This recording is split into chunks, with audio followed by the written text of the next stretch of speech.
People looking at me, the closer it hurts. My closet's mismatched, it's full of Zilla shirts. My own merch, El Jefe and hats and visors. Looking at the team growing like it was Kaiser. Permanente, I speak Spanish, Paquito, Smooth, Harry Belafonte. They say too cool and just regular Lonza. And when you hit a tag, it's normally heat behind it. I've been hustling for so long, you know the numbers got grind behind it. Tune to the 329, cause when you tune in. Man, BeatsbyLonza, we back in the building with another video this week. And this week we're talking about, we're gonna introduce a new segment into my channel called What Did I Get in My Studio This Week? So we're gonna go through some of the latest items that I got for the studio, and so you all can kind of see what it is that I added to the studio. So in some of my videos, you all saw that I just recently bought the UA Volt. UA Volt is an interface, and if you're not familiar with that interface, then y'all should do some Googling and check out that interface. It comes in a different variety of inputs. On my particular input, I got 4 inputs. And the reason that I have it is to help use the compressors and the sounds inside the interface to run my MPCs into it so that I can have a different colorful sound.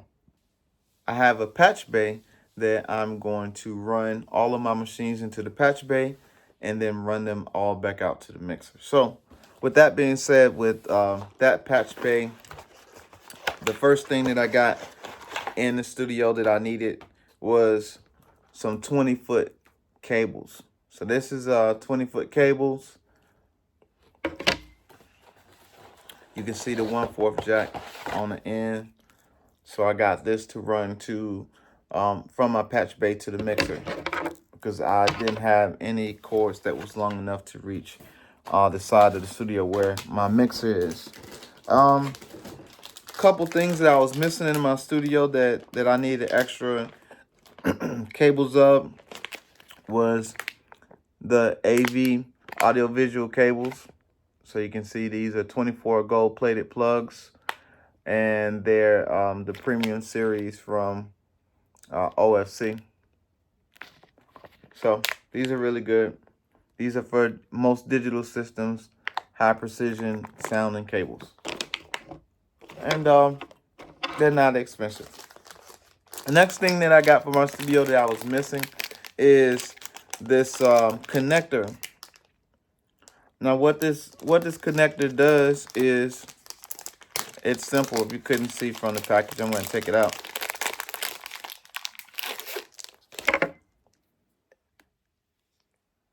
So it's a female to female, and pretty much what you do if you want to connect longer cables, you join them in. And so now, instead of having 20 feet, now I have 40 feet using the connectors. This is one thing that I was missing. I always had other cables that had a connector on it, but some of them were old and they were really noisy. So if you turn the cable on them, you would get static stuff, distortion in the cable. So it was time to get more of those, and I actually got 2 packs, so now I have a total of 4. So whenever I need that in the studio, that is available.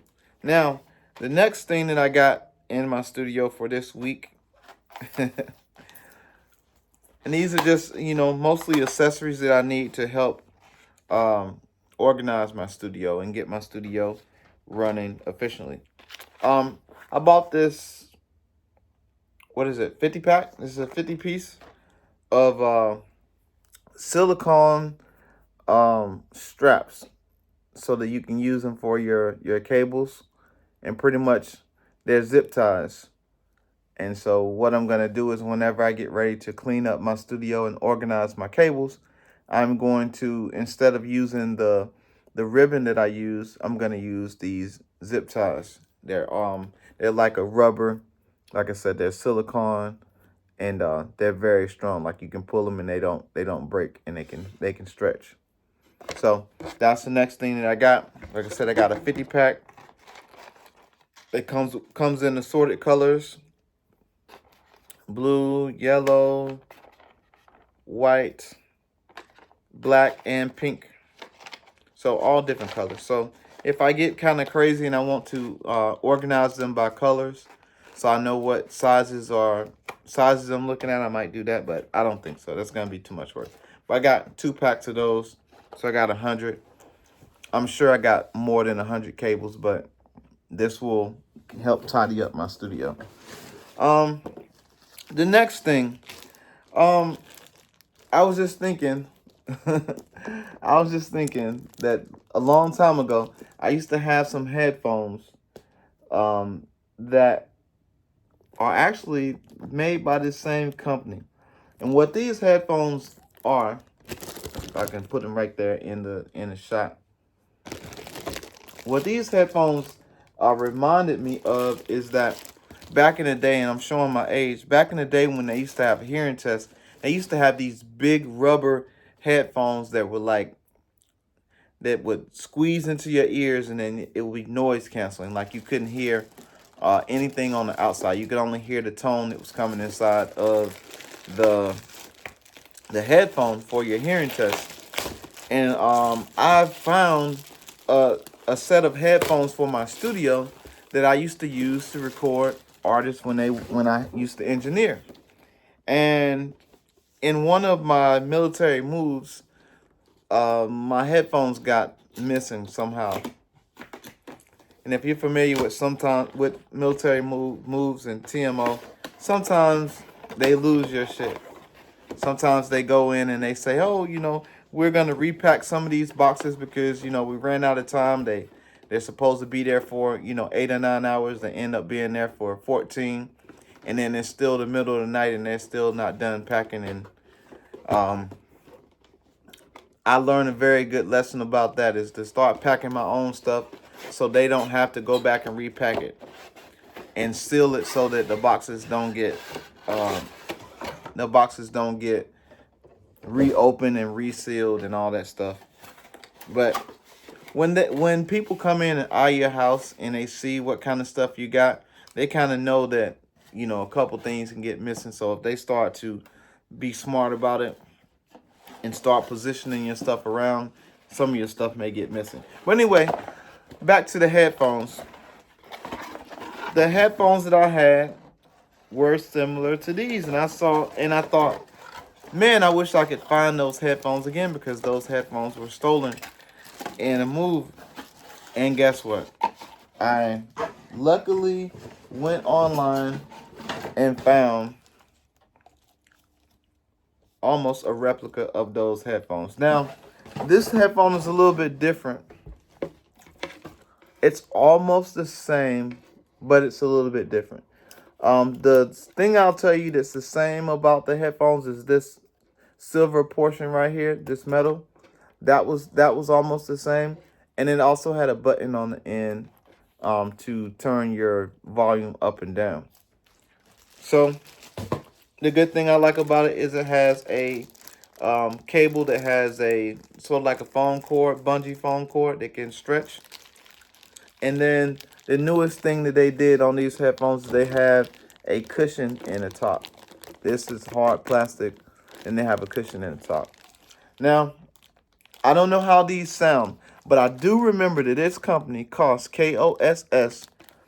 I had a few of these headphones before, and the sound really was good with these headphones. And so I don't know if I'll ever get back to engineering and having artists record music in my studio again, because now I'm strictly production based.